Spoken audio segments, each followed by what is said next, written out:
আসসালামু আলাইকুম। আপনাদের যাদের নগদ অ্যাপসে দেখাইতেছে দুঃখিত, আপনার অ্যাকাউন্টটি বর্তমানে রেস্ট্রিক্টেড অবস্থায় আছে, দয়া করে আমার নগদ মেনু থেকে কেওয়াইসি পুনরায় জমা দিন এরকম লেখা আসতেছে।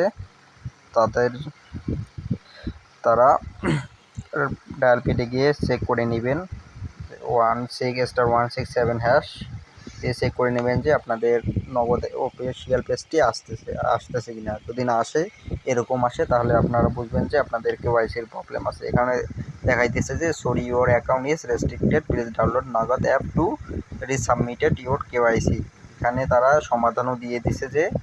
সমাধান দিছে যে আপনারা নগদ অ্যাপসটা ইনস্টল করেন, প্লে স্টোর ইনস্টল করে নেওয়ার পর ওখানে আপনাদের যে এনআইডি কার্ড দিয়ে নগদ অ্যাকাউন্টটা খোলা আছে সেই এনআইডি কার্ডটা ওখানে সাবমিট করতে হবে, এটাই বলা হয়েছে।